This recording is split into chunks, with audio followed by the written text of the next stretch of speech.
It's another Friday, which means it's another weekend for What a Shout viewers. Welcome back to the show. Myself, Dave Orton, alongside our sponsors, Bet365. Delighted to be with you for what is a fantastic weekend. We've got Group 1 action at Haydock, but would you believe it, a lot of the focus will be down at Sunbury at Kempton. We'll get to that and exactly why. We're creeping 1 foot into the autumn, aren't we? Usually, when the ground goes at this time of year, punters on the flat start to get a little bit worried. However, 2020, coronavirus, we could call ourselves in the middle of the season. There are some pearls waiting for you. Talking of pearls, 2 What a Shout debutants in the studio. That's right. Another guest joins us all the way down from Thirsk. We finally got you here. Adam Ryan, Kevin Ryan's son and assistant. Lovely to have you here. Now, the main reason why we've got you in, of course, Sprint Cup tomorrow at Haydock, Adam. Welcome, first and foremost. And you're going for a repeat win with Hello Youmzain. No, thank you very much. I'm delighted to be here. Really exciting times. Can't wait for tomorrow. So hopefully they'll run a big race. Yeah, absolutely. Now, the ground is similar. You couldn't have asked for sort of the rain at the better time, because you will get to your big white hope in a minute. We'll talk about your Royal Ascot double that you had. He was one leg of that as well. Hey, Jonesy was the other one. Kevin's not riding both. Another What a Shout debutant joins us in the studio as well. I can't believe I'm saying this. This is actually your first time on the show, isn't it? Graeme Rodway from the Trading Post joins us. Yeah, it's the first time. I did actually do the pilot for this show, like before it even got launched. It went that badly. And it went that badly. They never asked me back. So no, it's good to be here. Gee, great to have you here. Now, this is actually your first time back in the office, if you like, studio, isn't it? Yeah. Usually bustling. You've been on the tube once, you said already. Adam, this is your first time in London, I'm assuming, since coronavirus. You said to me it's dead. It's a strange old season, this, isn't it? It is, yeah. I really wasn't expecting what I saw coming off the train today. I think we're a bit busier up in the rural areas than you are down here. But it's warming up again, let me tell you. It's warming up again, absolutely. Now, let's talk about this season. 41 winners, I made it. Another winner at Newcastle yesterday. We're filming this on Friday morning. If you're watching after the weekend, you've had an absolute shocker.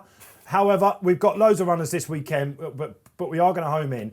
I was talking to G when I came in, and we were saying how much the stable had success at the top level. I've got to say, I dumbed it down a little bit. I won't guess how much.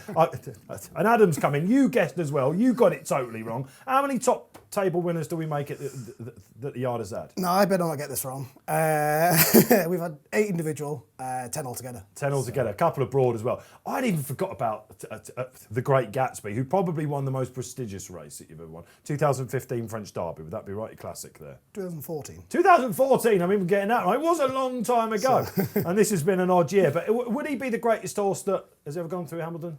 I mean, if you're going on ratings, you know, he's a classic winner. You know, you'd arguably have to say he is. Champion Stakes winner. But, you know, Group 1 winners, they're special. They're outstanding horses in their own right, and each one holds dear memories going forward for us. You've got great records in handicaps as a yard as well. The plan is, Adam, isn't it? You've done your time. You spent a bit of time with Coolmore, I believe, didn't you? Yep. I was lucky enough to work on one of the yearling farms there, doing the sales prep.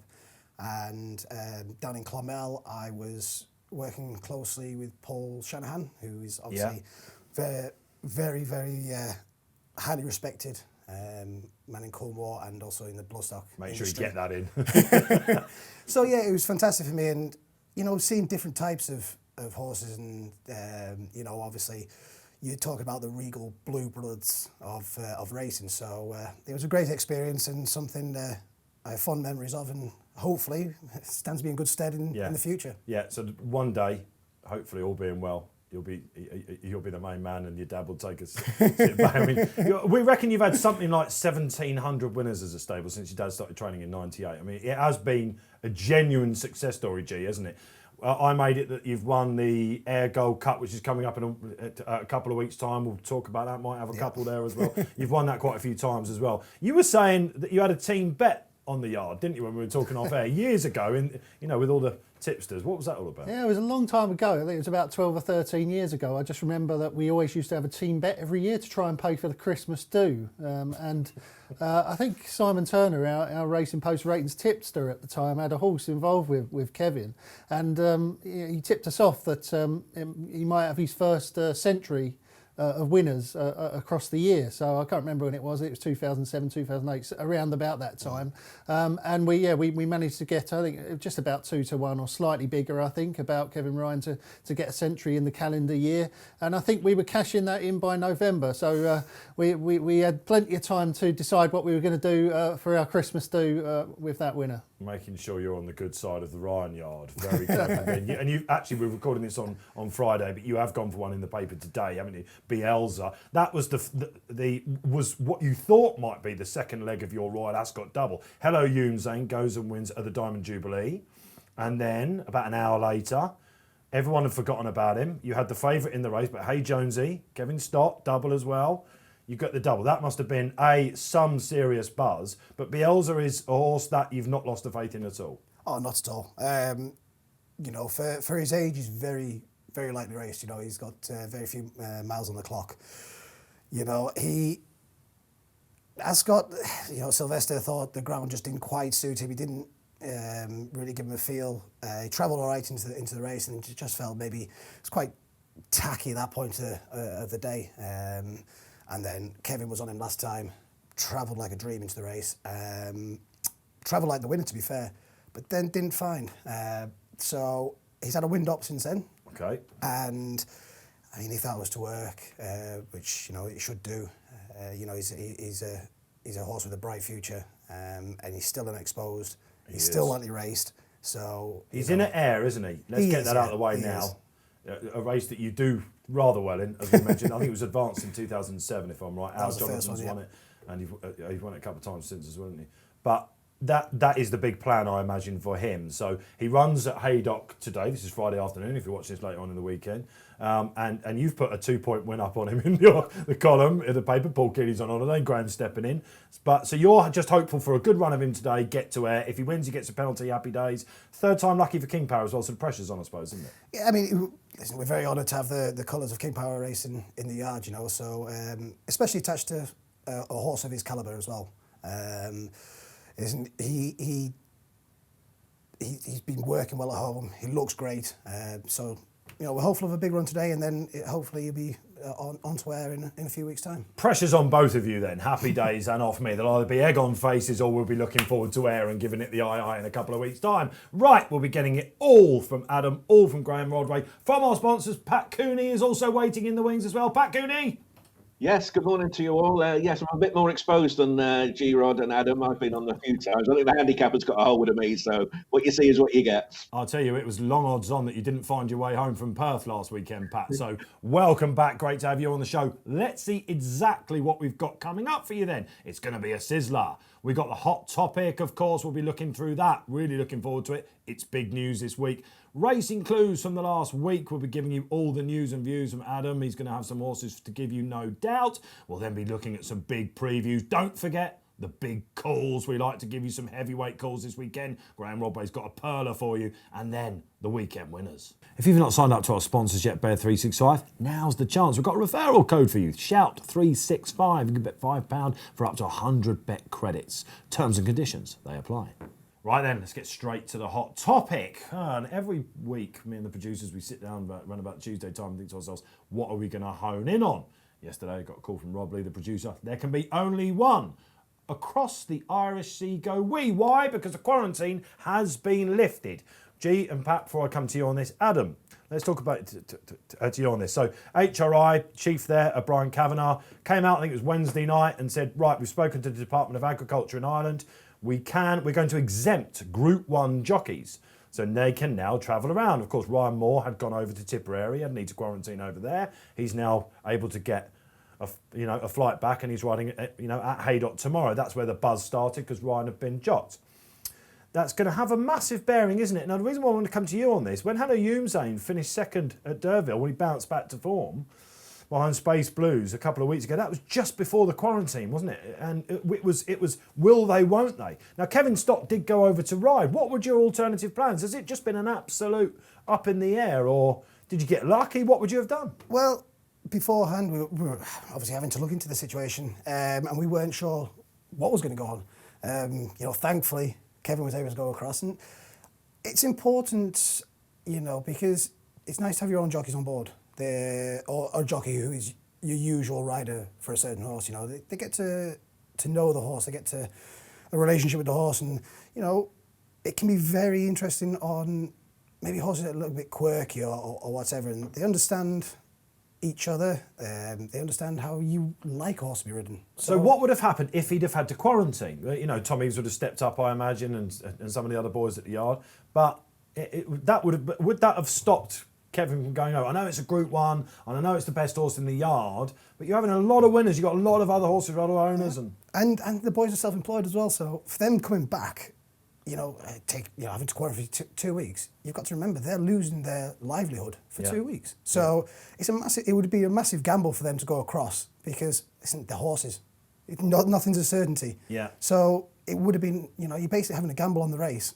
Right, I'm going across for a Group 1 winner, possibly, but I could be losing out on my income for the next 2 weeks. So we're looking at it from a sort of industry perspective there. Interesting to see. The Ryan Yard like to use their own jockeys, like most of them do.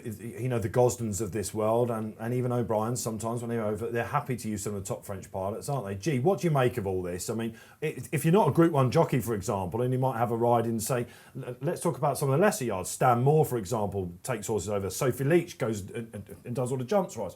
She doesn't use the local jockeys there. They like to take their own boys and girls over as well. Where do we stand with this? Yeah, well, it's obviously a huge plus, isn't it, for all riders and trainers too.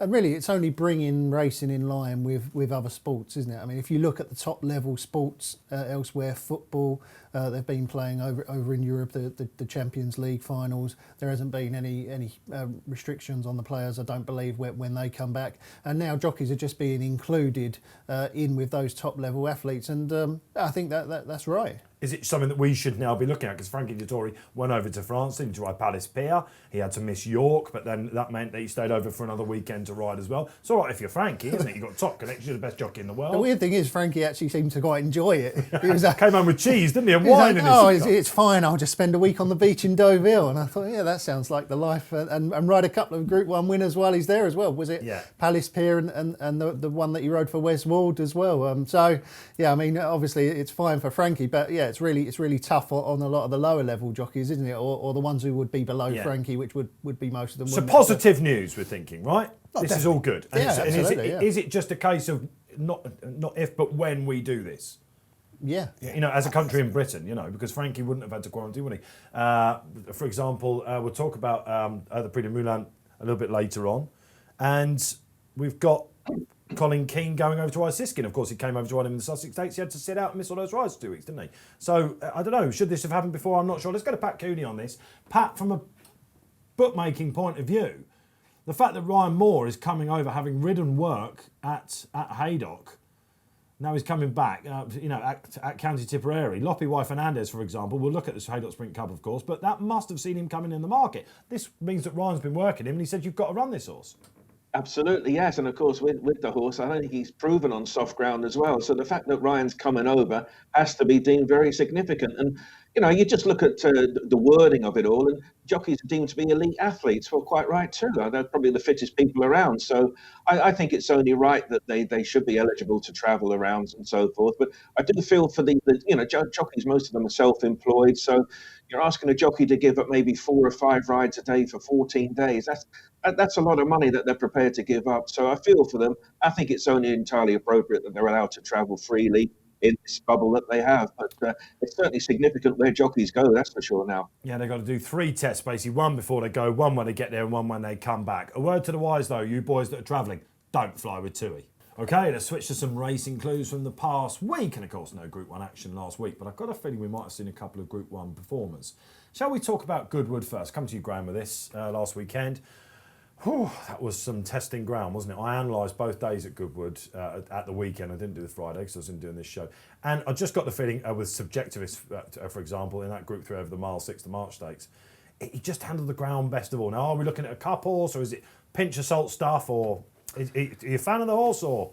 I find him a typical sort of Mark Johnston horse, isn't he? He just keeps improving, and he's he's had plenty of runs, and you think, oh, he's not the sort who's going to improve, and then he just keeps going and going and going, and you think, when's it going to stop? He had a similar horse last year, didn't he? Sir Ron Priestley, who eventually I think went on to finish second in the St Ledger. Did. And Subjectivist will obviously have that on his agenda now that he's bolted up by 15 lengths. There was a little bit of a feeling like you. I sort of looked at it and he was just going so well in front. I thought, well, maybe he's going to fall in a hole. And as it was, he didn't fall in a hole. The rest of them in behind all seemed to fall in a hole. And he just carried on running at the same pace and he just went further and further clear. I'm always a little bit... I don't like to say he's been flattered because he won so easily. Do you know what I mean? And he is trained by Mark Johnson. He might well be making huge progress. But it did just have that smelly feeling to it. Oh, stinking feeling for Graeme Rodway. Adam, did you watch much of Goodwood last weekend? Isabella Giles, Paul Keeley was sat in that seat last week. Absolutely implored everyone to be back in this horse. And I think it was around about, I don't know what price it was, probably around about 4-1 when it opened up, maybe even bigger, 3-point win in the paper. Of course it goes and hacks up, absolutely right. But was that a case of handling the ground better, or was Clive Cott's looking like it might be the Rockfell next? That's a Guineas trial. Were you impressed? Yeah, I was. It's very easy when the ground gets like that to start making assumptions purely based on that. I thought she ran a great race in the Princess Margaret down at Ascot. Looked like she got caught for toe and then stayed on strongly. I know our filly finished second in that, and we think a lot of her. Yes. Hala, hala, hala. So she runs at the weekend, doesn't she? she does. She runs down at Kempton. The step up in trip has obviously been a big plus for her. She's in great hands. And the one thing about going to the Rockfell, you've got to race downhill over the undulations before finishing uphill.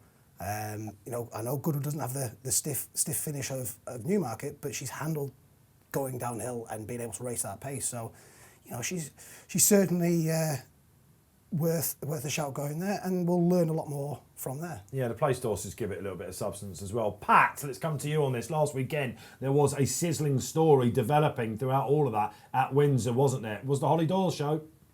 Oh, absolutely. And I tell you where we are with Holly Doyle, Dave. Other than Frankie when he rides and, he has a full book of rides at the Royal Ascot meeting, Holly Doyle on a day-to-day level, it's just a nightmare for all bookmakers in the multiples. She'll turn up. She obviously has a good agent. She's the hot ticket in town. She'll turn up. She'll have maybe 6 rides, and all of them are can wins. And it was pretty scary stuff at Windsor on Saturday. The office were texting me just saying, if this one wins, it's going to be X. She's by far the most popular day-to-day jockey, I would say, riding in the country at the moment. So you're not so much worried these days about Ryan or Sylvester. Frankie, as I say, on the big days. But when Holly Doyle is riding and she could turn up at Wolverhampton on a Monday, Windsor on a Saturday, group races, handicaps, doesn't make any difference. She is in every multiple bet. So we're more afraid of Holly than anybody at the moment. Yeah, that's interesting, isn't it? Yeah, she's going to be that Saturday girl, isn't she? Can she win a jockey's title, G, just quickly? It'd be fantastic if she could. Can she win it? Can she win it? Well, maybe in a few years. I mean, a few years ago, you might have thought Sheen Murphy was progressing along similar lines to Holly Doyle. He was suddenly becoming the man, and now he is the man. He is the champion. And I feel that Holly Doyle is on the same upward trajectory. And if she can continue that, then she might well be a future champion jockey. The only thing I would say, maybe not quite as big, but Come on, pour some water on it. We would have been saying the same about Josephine Gordon possibly a few years ago, and it hasn't happened in the same way for Josephine that it did for Oisin. Yeah. So let's hope that Holly Doyle can go on and get those big rides and go on to certainly challenge for a champion jockey title. She certainly deserves to, the way she's riding. Yeah, exactly, and partner of Tom Marquand as well. A real success story. Holly Doyle, are you going to put her in your multiples this weekend? First of your big race previews then on Saturday. Let's go up to Haydock. What a card it is. Soft ground all around. I don't know if you're watching the first day. On Thursday, it was pretty bottomless. The 145 is the superior mile. Adam, come to you in this. Oberon and Kalusi. They are the 2 3-year-olds that met at Glorious Goodwood. Messy race that, wasn't it? Have you got preference for one or the other? Which one would you like to be training? I'm a big Kalusi fan. The way he travelled through the Britannia, quickened up, put the race to bed in a matter of strides. Yeah. And I mean, on that day, it was soft ground as well. So, he's proven on the ground. He didn't show up at Goodwood, as the same horse, but, that can happen there. I'd like to say, give him a chance back on a more conventional track. And if you get the horse you got at Ascot, then he's a potential star. Take nothing away from my Oberon, but I'd side with Kalusi.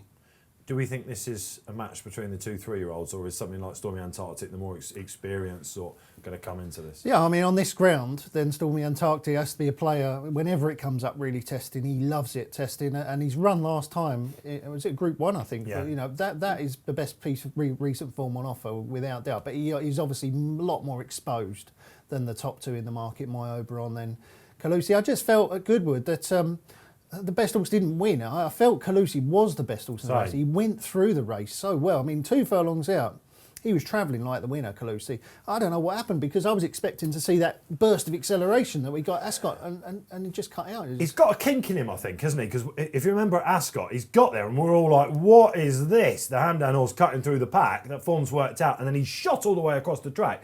If he had have kept a straight line, we'd have been talking about a Group 1 horse and a handicap. I don't know. It wasn't really quick ground at Goodwood, was it? But it was definitely faster at Goodwood than it was at Ascot. Yeah. Maybe when he was really asked to go for it, maybe he just was feeling something or something. I don't know, something like that. But to me, he didn't quicken up in the same way that he would have done. It's a bit Keane early, and you've gone from a massive field to sort of cavalry charge, haven't you, to a smaller race.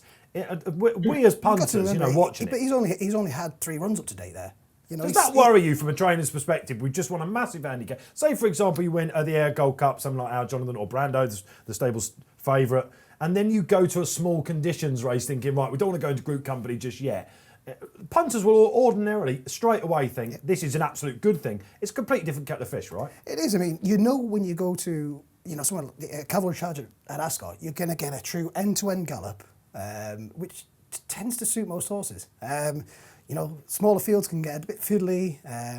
It was the first time I experienced that sort of ground on a very unconventional track, very tricky track in Goodwood. So, listen, I mean, a bit of an acid test now for him. But you get the horse you got at Ascot, he's got so much potential going forward. Well, I think if he hadn't run at Goodwood, what price would he be? Oh, that's interesting. Let's go to Pat Cooney on that. If he hadn't run at Goodwood, Pat, would we be looking at the favourite?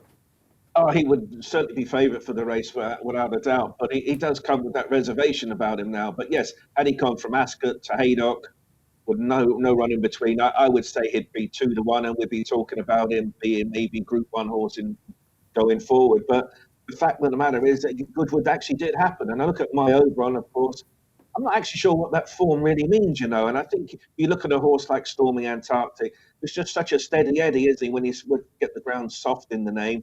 I think autumn, soft ground brings Stormy Antarctic into it. He's a 7-year-old. Ordinarily, I'd be against 7-year-olds. But, of course, 2 years ago, an 8-year-old won this race. Here comes when. So I think he's the more safer option. If you said to me you could bring one horse home with you, I'd rather bring Kalusi home and keep him for next year, of course. But as for Saturday, I think Stormy Antarctic, I think he's probably more solid option of them all, really.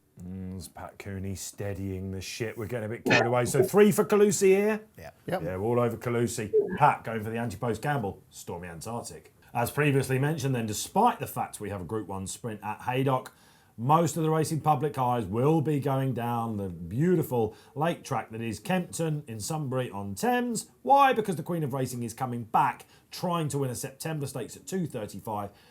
Not quite the second year in a running. It didn't go to plan last year, did it? But 2 years ago, she rocked up here for her prep for the Arc, and she beat Crystal Ocean. Now, before I talk to you about... Listen, Adam, we're not going to be tipping in this, are we? We know what we think is going to win. We're talking about a 1-6 shot, I think Pat's about to tell us. David Carr in the paper today, in his Another View, read it in your Friday paper in your archives if you haven't seen it, lovely little piece talking about exactly this, the fact that we've got a Group 1 race on a Saturday, yet everyone's, people, Tom, Dick and Harry, if you like, for want of a different, a description of racing fans, all love an Abel, when's an Abel. She is the one poster girl out there at the moment in the world that can get people that don't watch racing normally, and Abel's running, they stick it on the telly. It's that sort of thing. The other thing that David mentioned in his piece was, is this going to become the premier Arc trial? Timing-wise, it suits, ground's perfect, no worries about soft ground. Are we looking at, should this be a proper Arc trial, G?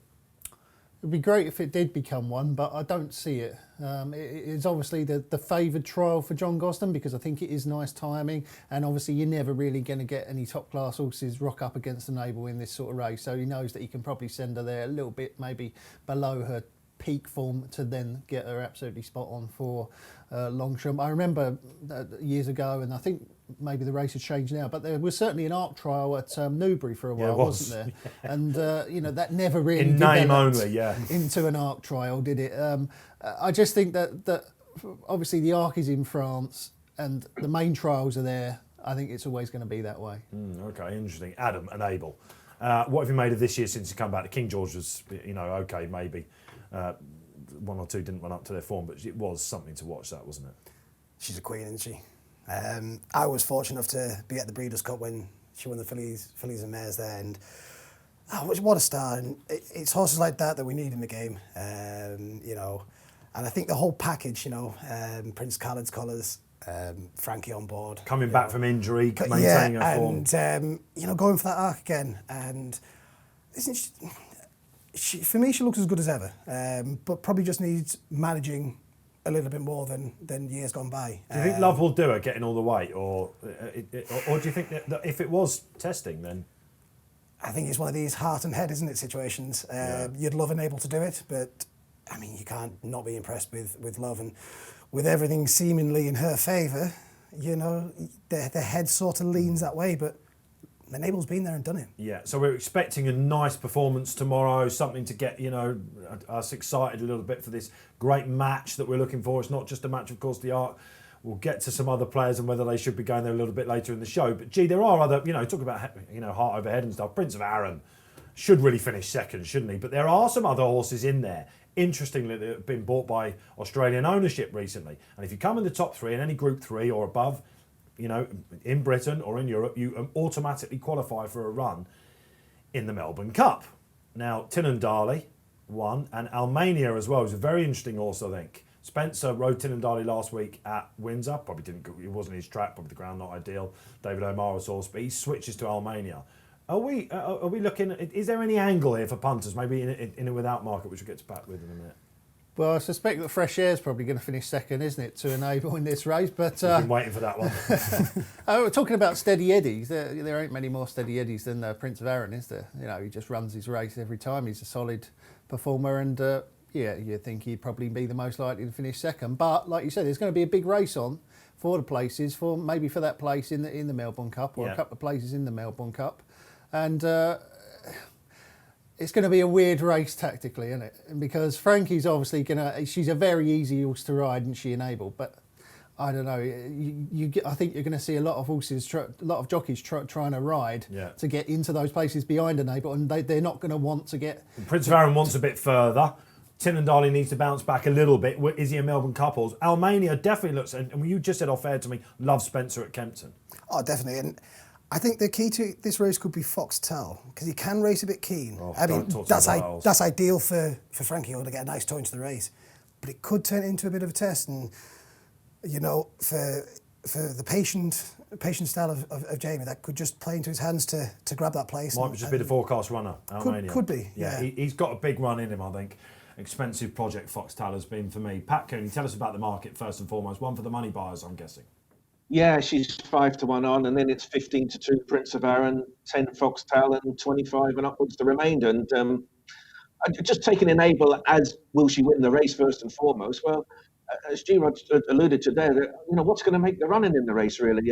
Foxtel, one day I'm sure connections will say that he's got no brakes, just let him go. I could see Frankie, if that isn't the case, maybe jumping out and saying, well, look, I don't want a Mickey Mouse run race.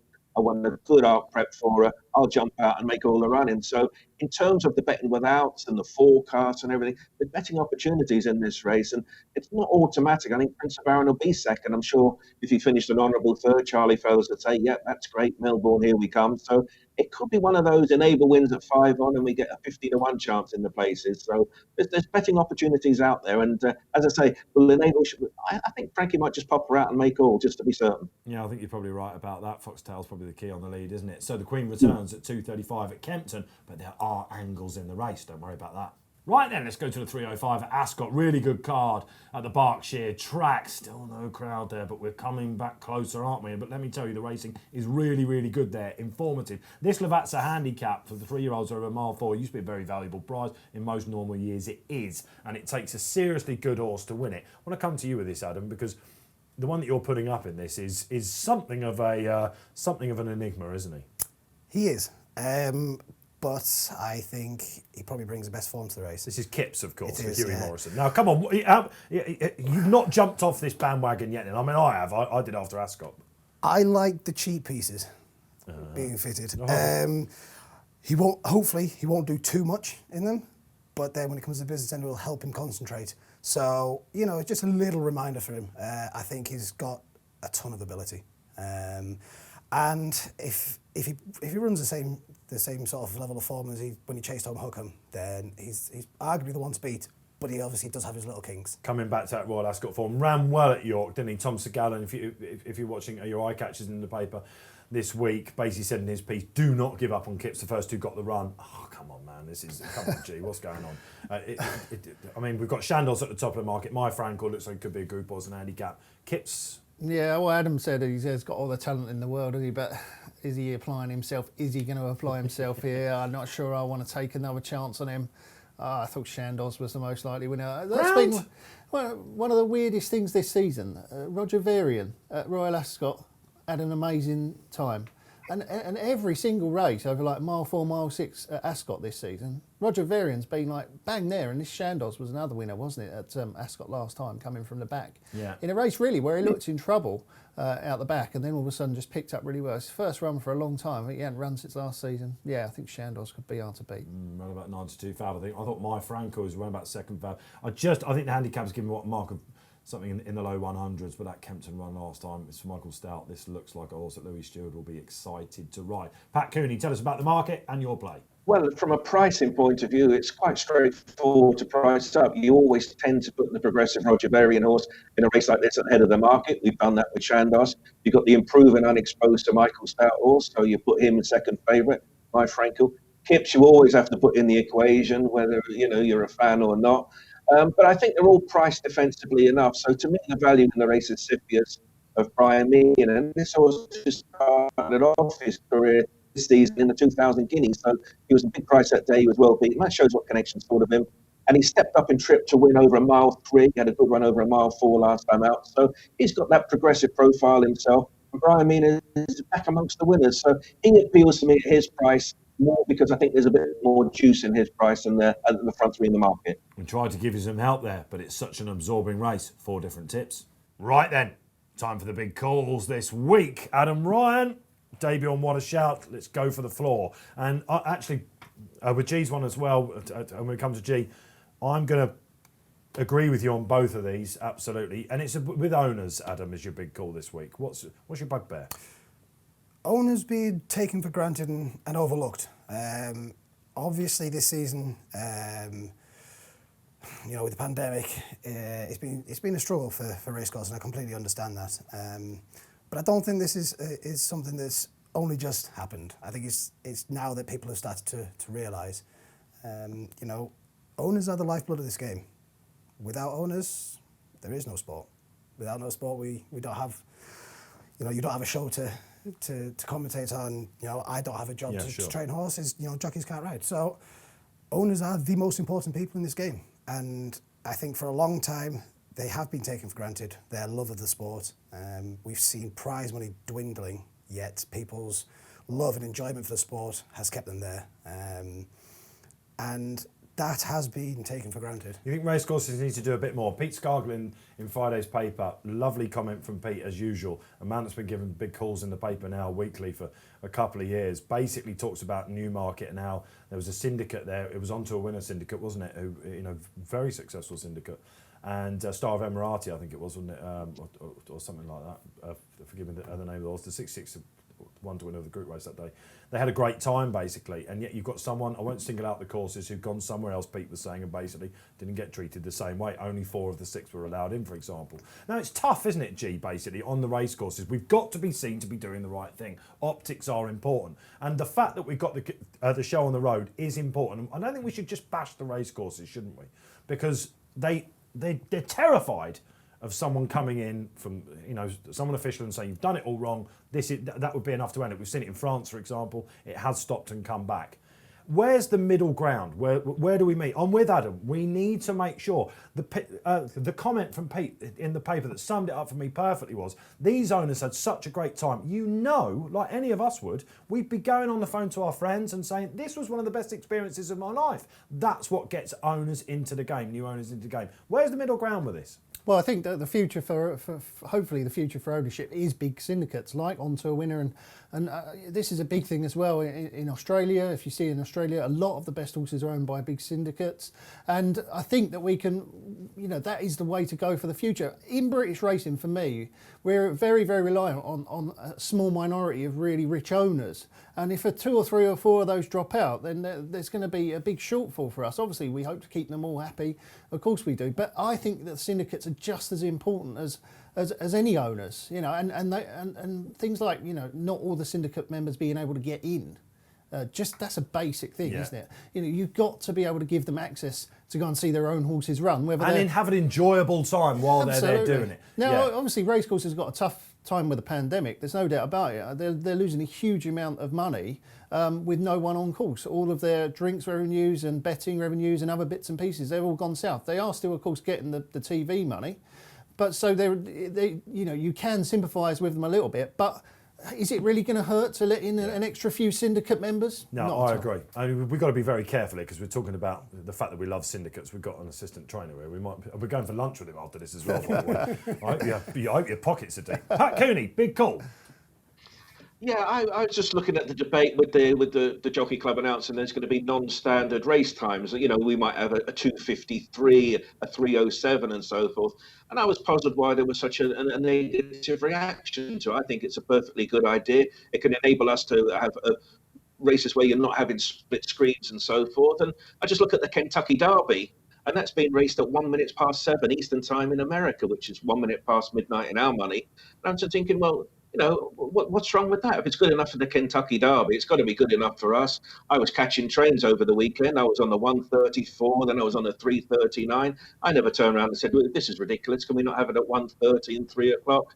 That's just the way of the world. I think it'll make it a lot more easier to watch races without split screens. So I'm all for it. All for it. You can tell he's got a bee in his bonnet there, hasn't he? Right, which isn't always the case with Pat. Let's come back then. To you now, G, we'll end this. And it's Gayeth you want to talk about. In the paper this week, another lovely nod to the paper. It was which 4 races, there are only 4 races available to him this year, should he go for? Before we get to that, you've got a bee in your bonnet about Gayeth. Yeah, I just don't like him as a horse. What's the problem with why don't you like him? I just don't think he's as good as he looks. What? I know, but all right, come on. He's got these huge figures. He's got these huge figures, hasn't he? And I having known a little bit about handicapping, I can see how he's got there because the Juddmonte International over the years has been pretty much the best Group 1 in Britain and possibly across Coronation the world. Cup, just a couple of others. But if you go back over the winners of the Juddmonte International, I mean, there's a roll of honour there. And if you average out the ratings of the horses that run in that race, I mean, it is one of the strongest Group 1s of the year. And the way that Gayeth won it, I think, is part of the reason why his rating is so high. But I can't have him as the best horse in the world. Well, who's the best horse in the world then? Well, Enable. Adam, your face grimaced when Graeme said that. You're not. He's totally not that sure good, about is he, Adam? Gayeth's a machine. I love the way he won the Juddmonte. He gets horses out of the comfort zone, and now that he's matured probably mentally to match his physicality. I mean, William can put him anywhere, and he just gets him out of the comfort zone. I mean, you look at them turning in there at York. There was nothing could go with him. Are you suggesting he beat Trees in the International? Well, what happened? The race that I can't get out of my head. Maybe I know that he's just a different horse this year, but that run in the Arc last year. I mean, it was just nothing, was it? It was just pocket talking from Graeme Rodway. Rodway. Beating 30 odd lengths, and he just never ever going, and then suddenly just turns up and turns into a different horse and becomes unbeatable.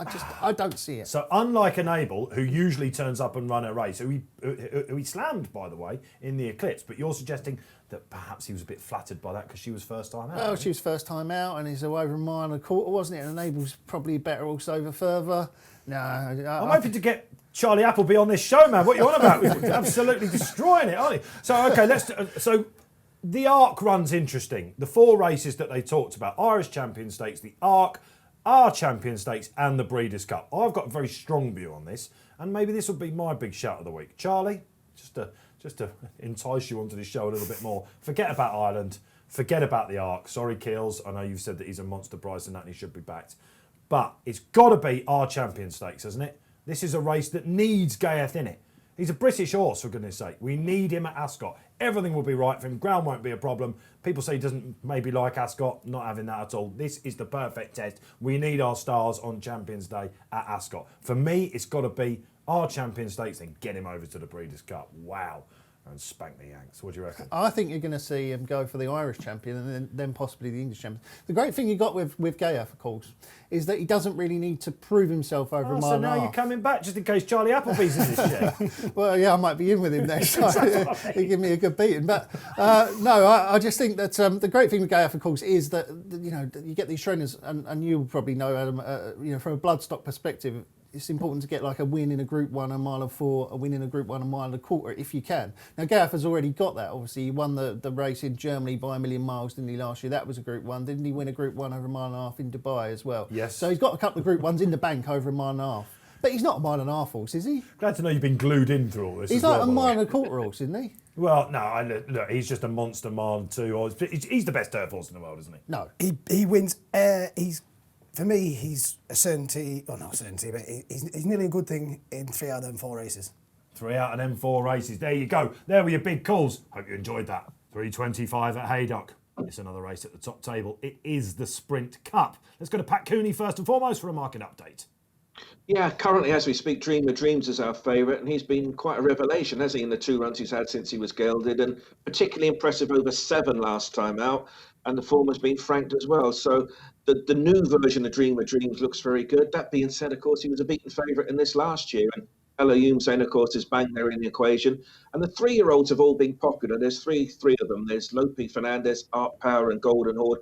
Have all got their respective backers, and I think Lope Fernandez, particularly now Ryan Moore, is aboard. So a tough race to call, but the draw to me is a bit of a conundrum here. Dreamer Dreams is 11, Hello Youmzain 12, Lope Fernandez 13. That's all well and good if it favours that side. Well, what if it doesn't? So I'm curious to see what the tactics are in this race. I think, honestly, I could make a case up for any of the half a dozen at the top of the market.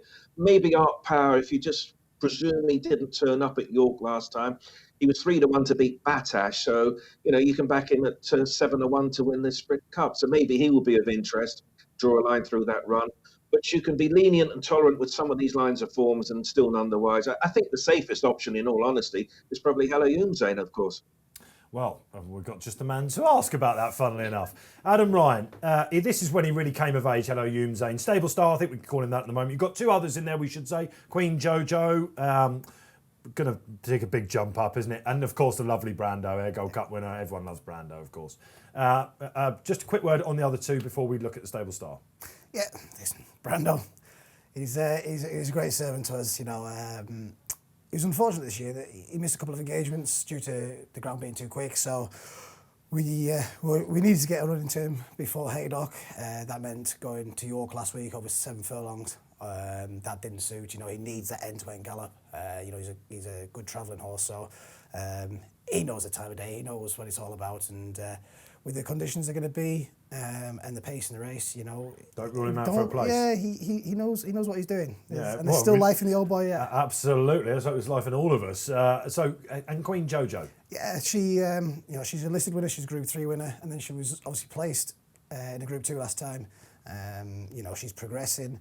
She needs to take a step up again, but when these fillies get on a roll, you don't know where they could go, and she's an interesting runner, but for her breeding prospects later down the line, it'd be great for her to be able to pick up some Group 1 black type. Yeah. Now let's talk about Hello Youmzain then, who I think most people will really want to know. He's firing. Yeah, he's in great order.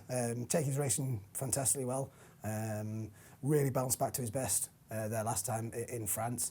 Was that down to the ground in the July Cup? Is that just what he didn't like, or? Yeah, Kevin jumped off him, and he said he didn't really handle coming down the dip, which is quite strange, really.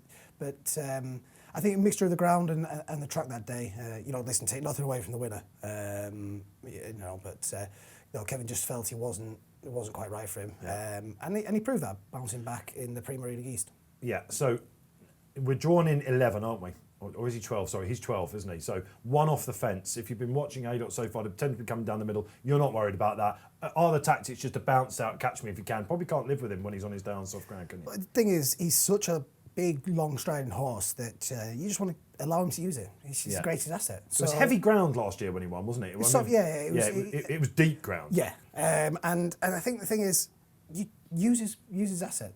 If something wants to go on, that's fine. But wherever his comfort zone is where Kevin will ride him. And as we saw in the Diamond Jubilee, he didn't half know how to battle as well. I'm tipping him. You'll be delighted to know. A man that's going against you, of course, is Graeme Rodway. Now, come on, Graeme.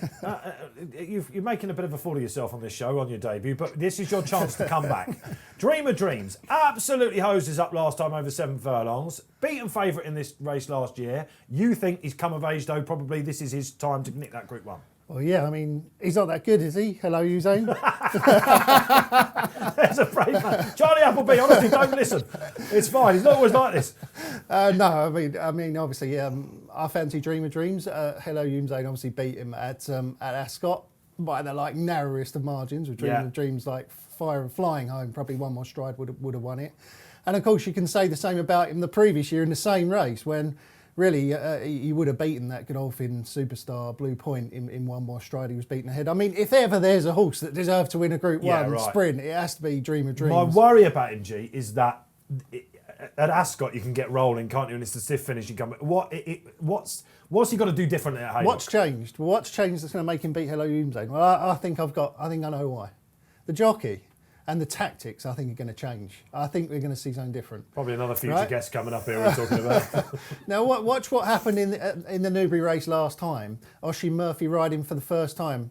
And this time, Oisin Murphy just let him stride in the same way that Hello Youmzain and Adam said he's just going to let him find his stride. Absolutely hosed up. Oisin Murphy just let Dream of Dreams just find his stride. He just let him go, and he was just happy. He was happy just striding along behind the leaders, and he just strode into the lead and won easily. Now, in the past, in those races at Ascot, when he was just missing out, but he was being held up right at the back and then flying home late.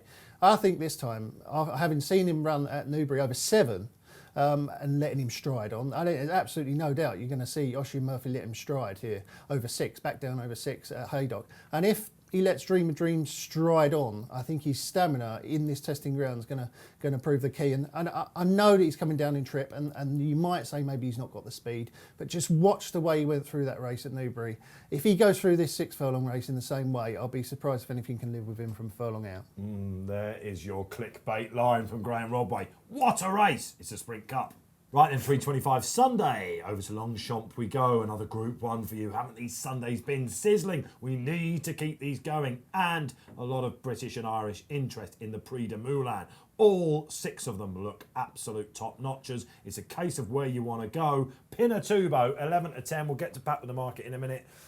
Graeme, is he going to follow up his win at Derville? Have you gone off with? Were you one of these in the Guineas that when he got beaten thought he just hasn't grown? He hasn't, all the others have caught up with him, or did you think maybe we hadn't quite seen the real Pinatubo yet? No, I don't think he's as far ahead of them as he was, but he's still a top class horse. You can tell that just by the way he goes through his races. He travels so well, doesn't he? I wouldn't be too worried about the distance. He reminds me so much of Too Darn Hot. It's incredible. Like Too Darn Hot last season, an outstanding 2-year-old, took time and then eventually found his way, won the Sussex Stakes. But not as easily as he had been winning his 2-year-old races, but he's still a Group 1 horse and a good Group 1 horse at that. And I think Pinatubo is the same. He's come through and he's won that Group 1 last time, and he did it quite nicely. However, of course, he's going to be a short price again, isn't he? He always goes off a short price. There's a problem with if you're a punter and you're looking at this race.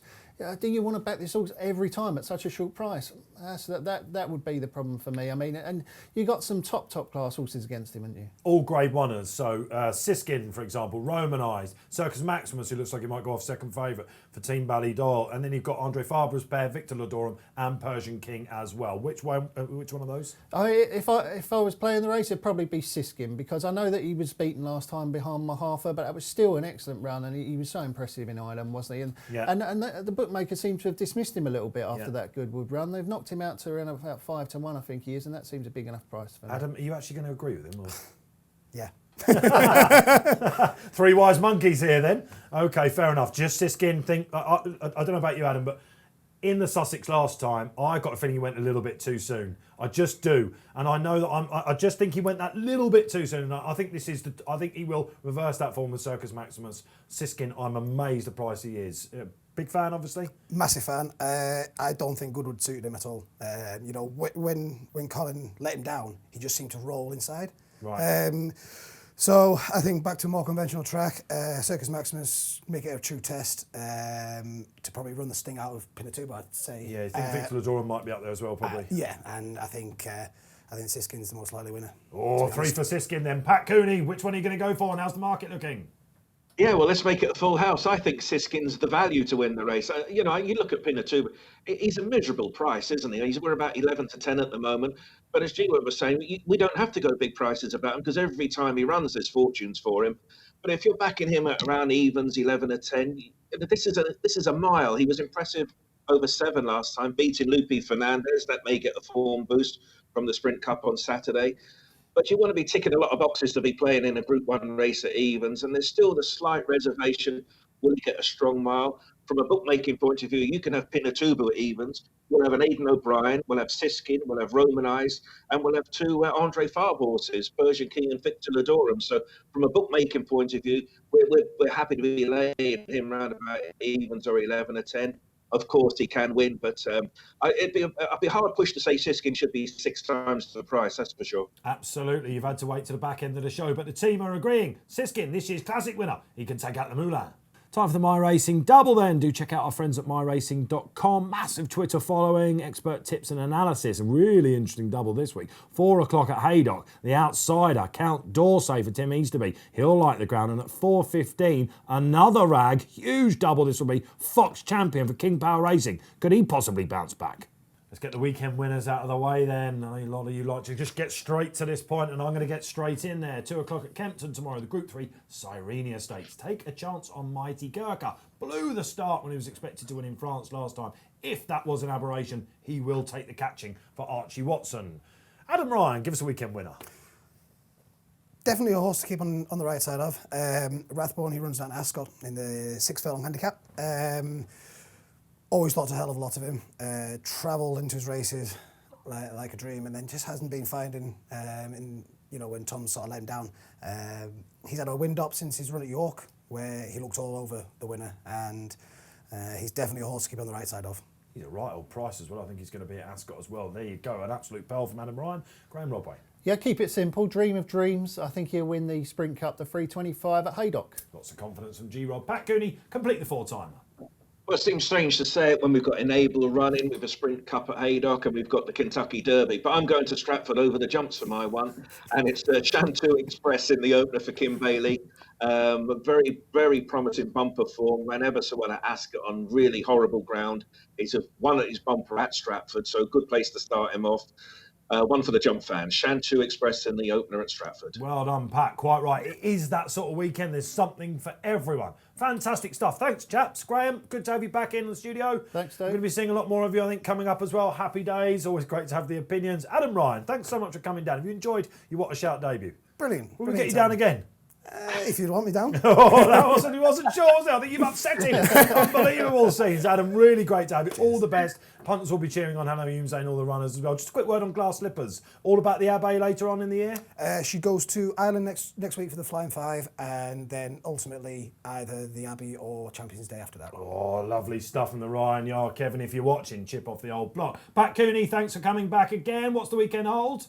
I should just be watching the racing, really. As I say, it's a Kentucky Derby, one of my favourite nights of the year. So if I can survive the afternoon and get through the evening in good shape, I'll be happy. Thank you for watching then. We'll sign off here. Myself, Dave Orton, in the chair again. Delighted. What a week it was. Don't forget, of course, you can download the free Racing Post app. That's on the App Store or the Google Store as well. Remember, lots of racing. Gamble responsibly. You can leave your comments for the panel below. Get them in for Adam. He will read them. I'll make sure of that. We're going out for lunch, actually, after this. What can possibly go wrong? And, of course, you can do that on Facebook or YouTube. #WhatAShout. Thanks to everyone involved. Enjoy the sport.